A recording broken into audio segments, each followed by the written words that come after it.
Super Saravana stores. இப்போது புதிய அறிமுகம் ஆச்சி ஹோட்டல் சாம்பார் 50 கிராம் ரூபாய் 20 மட்டுமே. GT Holidays, South India's #1 travel brand. You know you are special when you're with GT Holidays. Nakkheeran நேயர்களுக்கு வணக்கம். திமுக கூட்டணியில் தேமுதிக இணைஞ்சிருக்கு. முன்னதாக கடந்த நாடாளுமன்ற தேர்தலில் அதிமுக கூட்டணியில் தேமுதிக இருந்தது. இந்த தேர்தலையும் அதிமுக கூட்டணியில் தொடருவாங்க அப்படின்லாம் நேற்று வரை பேச்சு இருந்தது. இன்றைக்கி திமுக கூட்டணியில் தேமுதிக இணைஞ்சிருக்கு. இது குறித்து நம்மிடம் கருத்துக்களை பகிர்ந்து இணைந்திருக்கிறார் அதிமுக ஒருங்கிணைப்பு குழுவின் புகழேந்தி அவர்கள். வணக்கம் சார். நக்கீரனுக்கு வணக்கம். பார்க்கின்ற நேயர்களுக்கு நெஞ்சார்ந்த நன்றி. தேமுதிக இன்னைக்கு காலையில் திமுக கூட்டணியில் இணைஞ்சிருக்காங்க சட்டமன்ற தேர்தலுக்காக. கடந்த நாடாளுமன்ற தேர்தலில் அதிமுக கூட்டணி நடுவில் நிறைய விஷயங்கள் நம்ம பேசியிருக்கிறோம் ஏற்கனவே கடந்த நேர்காணலாம். இவங்க என்ன முடிவு எடுக்க போகிறாங்க, அதிமுக கூட்டணியில் தொடருவாங்களா என்ன அப்படின்லாம். இப்போ இன்னைக்கு அவங்க எடுத்த முடிவை எப்படி பார்க்குறீங்க? நம்ம ஏற்கனவே நிறைய பேசியிருக்கோம் ராஜ்யவேல். இதை பற்றி அடிக்கடி சொல்லிக்கிட்டே இருப்பேன். பிரேமலதா விஜயகாந்த் புதுவில் குத்திடுவாரு, பழனிசாமி ரொம்ப கேர்ஃபுல்லாக இருக்கணும் அவங்க அப்படின்றதெல்லாம் நான் சொன்னேன். நாடாளுமன்றத்தில் கூட அவங்க சன் 4000 ஓட்டு தான் வித்தியாசம். சிவகாசி விருதுநகரில் அந்த டிஃபரன்ஸில் தான் அவங்க அவர் தோத்தார் விஜய். இதெல்லாம் ஸ்ட்ராங்காக இருக்கு. அந்த கட்சி ஓட்டர்ஸ் இருக்காங்க. இப்போ திமுகவோட சேரும்பொழுது என்ன ஆகுன்னு கேட்டால், அந்த ஓட்டு வீணா போகாதுன்னு முடிவு பண்ணுறப்போ அந்த வாக்காளர்கள் தவறாமல் அவங்களுக்கு வாக்களிப்பார்கள். இது நிச்சயமா நடக்கும். இது செகண்ட் ஸ்ட்ரோக். ஃபர்ஸ்ட் பார்த்தீங்கன்னா விடியாத அரசுன்னு சொல்லிட்டு இருந்த பழனிசாமி விழுந்தது அடி. விடியும் பொழுது 5000 ரூபாய் அக்கௌண்ட்ல போச்சு. இப்போ செகண்ட் ஸ்ட்ரோக் என்னன்னா தெரியல. பார்த்தீங்கன்னா பேசிக்கிட்டே இருந்து விஜயகாந்தினுடைய கேப்டன் பார்ட்டி தேமுதிக திராவிட முன்னேற்ற கழகத்தோட ஒரு அலையன்ஸ் கூட்டணி வந்திருக்கு. இது கூட்டணி வலுப்பெறும். திராவிட முன்னேற்ற கழகத்தினுடைய கூட்டணி மிக அதிகமாக வலுப்பெறும்.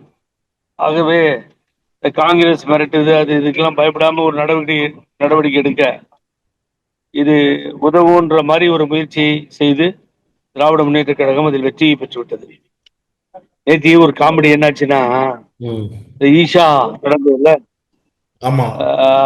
கோவையில அந்த ஈஷா ஃபங்க்ஷன்ல வேலுமணி கலந்துக்கிறாரு.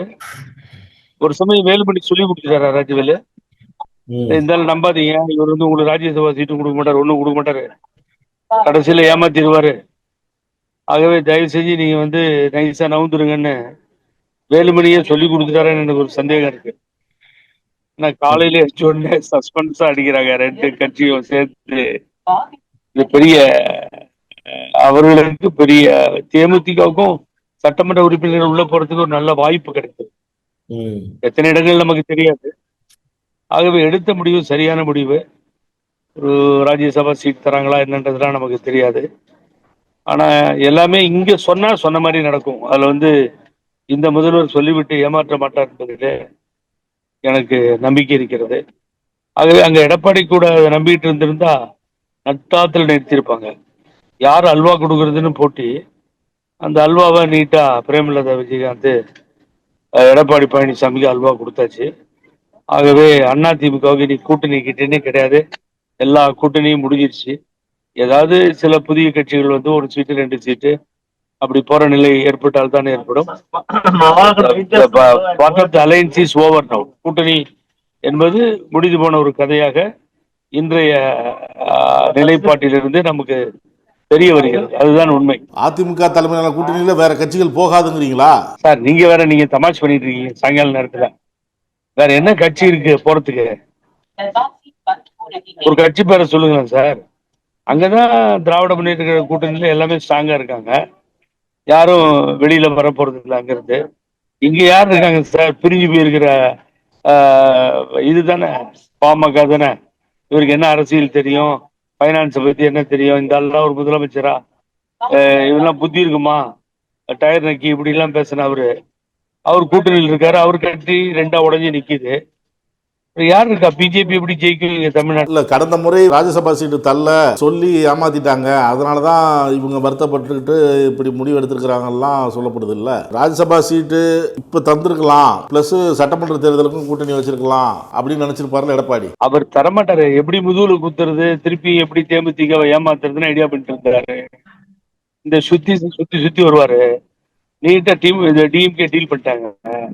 இப்போ யாரை குத்துறது முதுகுலன்னு அவருக்கு ஒரே டென்ஷனா இருக்கும், வெறியா இருக்கும், வெறித்தனமா இருக்கும். ஐயோ நம்ம ஏமாத்துறதுக்கும் முதுகுல குத்துறதுக்கும் ஒரு ஆள் கிடைக்கலையேன்னு ரொம்ப வேதனையோட இருப்பார்ல அவரு. அதையில நீங்க பேசணும். ஆகவே அவருக்கு பெரிய அடி சார் இன்னைக்கு முடிஞ்சு போச்சு. அதனாலதான் நான் அடிக்கடி சொல்லிட்டு இருக்கேன், டெபாசிட் கூட ஒரு இடத்துலயும் தேராதுன்னு. இப்போ அவருடைய கட்சியில பாருங்க என்ன நடக்கும்னா, யாரும் உங்களுக்கு இது தர மாட்டாங்க, என்ன சீட்டு கேட்டு வரமாட்டாங்க, பயப்பட ஆரம்பிச்சிருவாங்க. கூட்டணியே இல்ல, ஏடிஎம்கே வராதுங்கிற முடிவுக்கு வந்துருவாங்க. ஏன்னா கூட்டணி எதுவும் அமையவே இல்லை. அதனால அந்த முடிவுக்கு நிச்சயமாக வருவார்கள். ஆகவே எடப்பாடிக்கு வேட்பாளரை தேடுகின்ற ஒரு மோசமான ஒரு சூழ்நிலை ஏற்படுது. அது ஒண்ணுதான் மீதி இருந்தது தேமுதிக. அதை சாமர்த்தியமா கேப்சர் பண்ணிருக்கணும். இன்னும் கூட தாவேகா, நாங்க ஆட்சியில பங்கு அதிகாரத்துல பங்குன்னு தாவேகாவுடைய தலைவர் விஜய் சொன்னார். அதை ஏற்றுக்கொள்கின்ற அளவில் அவர்களை பக்குவப்பட்டிருந்தார்கள் பிரேமலதா விஜயகாந்த் என்று நினைக்கிறேன். ஆனால் அவங்க போய் அப்ரோச் பண்றதில்லை. இரண்டாம் கட்ட தலைவர்கள் தேடி போக வேண்டும், நாடி போக வேண்டும். அது ஒரு பாரம்பரியம் மிக்க கட்சி, எதிர்கட்சியா இருந்தது. விஜயகாந்த் ஒரு மாபெரும் தலைவர் விஜய் போல இருந்தார். ஆகவே அவர்களை நாடி போய் பேசி எங்ககிட்ட வாங்க, நாங்க சீட்டு கொடுக்குறோம், உங்களுக்கு வேண்டியதை செய்து தரோம், இதையெல்லாம் சொல்ல வேண்டும். அதை விஜய் ஸ்ட்ராங்கா இருந்தாலும், விசில் சவுண்ட் எல்லா இடத்துல கேட்டாலும், அங்க இருக்கின்ற இரண்டாம் கட்ட தலைவர்கள் இறங்கி போய் பேசுவதற்கு தயாராக இல்லை. அவங்க என்ன கனவுல நினைவுல இருக்காங்கன்னு எனக்கு தெரியாது. ஆக திராவிட முன்னேற்ற கழகம் விஜய் கட்சியினுடைய விசில் சவுண்ட் அதிகமா இருக்குன்னு நினைச்சிட்டு பண்ணுதா, இல்ல எலெக்ஷனை பொறுத்த வரைக்கும் ரொம்ப ஜாகிரதையா இருக்கணும், காய் நவுத்தணும்னு பண்ணுங்களான்னு தெரியல. நீங்க ஆரம்பத்திலேயே சொன்ன மாதிரி இதுவரை கூட்டணியே திமுகவுடன் இல்லை. இந்த முறை ரொம்ப கேர்ஃபுல்லா திமுக உள்ள இறங்கி இந்த கூட்டணியை கையில எடுக்குதுன்னு சொன்னா, சோ அவர்கள் அதுல பொறுப்புள்ளவர்களாக எப்படியும் ஆட்சி தொடர வேண்டும் என்று அவர்கள் முடிவெடுத்து இந்த நிலைப்பாட்டை எடுத்திருப்பதுதான் தெரிய வருகிறது. ஆகவே 2 பேரும் சேர்ந்து எடப்பாடி பழனிசாமிக்கு அல்வா கொடுத்துறாங்க. ரோடா அனாதையா அலைய வேண்டியதுதான். அனாதை ஆனந்தன் மாதிரி பழனிசாமி. எனக்கு என்ன டவுட்னா, நேத்தி வேலுமணியே சொல்லி கொடுத்து அனுப்பிச்சிட்டாரான்னு. கோயம்புத்தூர்ல சந்திக்கிறப்போ, ஈஷா நிகழ்ச்சியில சந்திக்கிறப்போ இதை செய்து விட்டாரா என்கின்ற ஒரு சந்தேகம் எனக்கு ஏற்படுகிறது. அதிமுக கூட்டணியில் இருக்கிற தலைவர்கள், அதாவது இப்போ பாஜக, ஜி.கே. வாசன், பிரேமலதா எடுத்த முடிவு தவறான முடிவு, கேப்டன் ஆத்மாவே மன்னிக்காது அப்படின்லாம் சொல்றாங்களே. நீங்க சொல்ற கட்சி எங்கேயாவது இடத்துல கவுன்சில் இருக்கு, ஜெயிக்க சொல்லுங்களா? ரொம்ப அதிகமா ஒண்ணும் ஒரே ஒரு கவுன்சில் நின்று ஜெயிக்க சொல்லுங்க, முடியுமா? வாசல் ஜெயிச்சிருவாரா? தெரியாம கேக்குறேன். அவர் கோச்சிட்டாலும் பரவாயில்ல. அவங்க அப்பா தலைவர், பெருந்தலைவரா இருந்தாரு.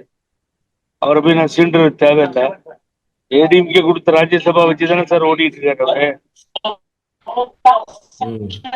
ராஜ்யசபா எலெக்ஷன் வேற வரும். அவர் அன்புமணி ராமதாஸுக்கு திருப்பி சீட்டு கொடுப்பார் எடப்பாடி பழனிசாமி. நீங்க பாத்துக்கிட்டே இருக்கு. அவருக்கு அது மாதிரி ஆட்களை தான் பிடிக்கும். அசிங்கமா யார் திட்டாங்களோ அவங்க காலில் விழுந்து ஒரு சீட்டை கொடுப்பார். அது மாதிரி ஒரு நபர் தானே அவர். ஆகவே அதுல எந்த மாற்றமும் இருக்கவே இருக்காது. அதுதான் உண்மை. ஆனா பெரிய வெற்றி தேமுதிகவுக்கு, பிரேமலதா விஜயகாந்த் அவர்களுக்கும் பெரிய வெற்றி. ஆக சட்டமன்றத்தில் நுழைய போகிறார்கள். சட்டமன்றத்தில் இந்த தேர்தலில் நிச்சயமாக வெற்றி பெற்று உள்ளே செல்வார்கள். அது அம்மா இருக்கும் பொழுது எதிர்கட்சி தலைவரா விஜயகாந்த் இருந்தாரு, அப்ப நடந்தது. அதுக்கு பின்னாடி இது நடக்கும். அது பெரிய வெற்றி தான் அவங்களுக்கு. இப்போ ராஜ்யசபா சீட்டு இப்போ ஒன்று அன்புமணின்னு சொல்கிறீங்க, இன்னொன்று தம்பிதுரைக்கு திருப்பி கொடுப்பாரா, சீனியர் இருக்கிறதுனால அவர் கொடுப்பாரா, இல்லை மற்ற இன்னும் அதிமுக நிறைய பேர் போட்டிடுறாங்களே அந்த சீட்டு வேணும்னு, அங்கே வாய்ப்பு அங்கே மாறி போகுமா, தம்பிதுரைக்கு மீண்டும் கிடைக்குமா? நீங்க எதுவும் எப்படி பார்க்குறீங்க? அவங்களுக்கு 2 சீட்டு, 2 சீட்டு தான். 2 சீட்டு தான் ஒன்று அன்புமணிக்கு போகுது. 2 சீட்டு தானே இருக்கின்றது. அந்த 2 சீட்டு, ஒரு சீட்டுக்கு ஷார்டேஜ் இருக்கு. நீங்க ஒரு சீட்டு தான் கணக்குல எடுத்து முடியும். இன்னொரு சீட்டு திமுக போகணும்னு விட்டு கொடுத்ததான் இல்ல, அங்க கையை போட்டுச்சு திமுக ஆபத்துல போய் முடியும். இப்ப பிரச்சனை, இப்போ ஓபிஎஸ் கூட இருந்த எம்எல்ஏஸ் 2 பேர் அங்க போயிட்டாங்க. அவர்கிட்ட எல்லாமே ரிசைன் பண்ணிட்டு போயிட்டாங்க. அது எப்படி போய் முடியும்னு தெரியல. ஒரு சீட் தான் கேரண்டி. அது கட்சிக்காரர் கொடுக்க மாட்டாங்க சார். எப்பயும் 5 வருஷம் கேபி முனுசாமி யூஸ் பண்ணாரு. ஒரு சீட்டு தூக்கி அன்புமணி ராமதாஸ் கொடுத்தாரு, ஒரு சீட்டு தூக்கி வாசனுக்கு கொடுத்தாரு.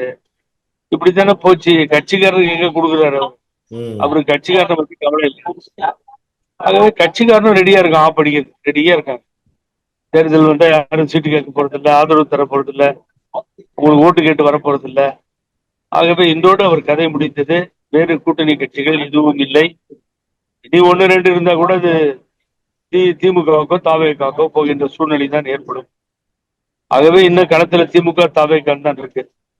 தாவேக்கா தனது பணிகளை முன்வந்து வருபவர்களை வரவேற்று நல்ல கூட்டணி அமைக்க முயற்சிக்க வேண்டும். அதை அவர்கள் செய்ய மாட்டேன்றாங்க, ஏன்னு தெரியல. அவங்க என்ன நினைக்கிறாங்க, ஆட்டோமேட்டிக்கா வந்து எல்லாம் ஓட்டு போட்டுருவாங்கன்னு நினைக்கிறாங்களோ எனக்கு புரியல. எனக்கு வெயிட் பண்ணி தான் பார்க்கணும். கருத்துக்களை பகிர்ந்து கொண்டதற்கு நன்றி சார். ஒரு முதலமைச்சர் விடிகாலையில டிஆர்எஸ் கிண்டல் பண்ண அரச சொன்னாங்க. விடிஞ்ச உடனே 5000 அக்கௌண்ட்ல போட்டார்.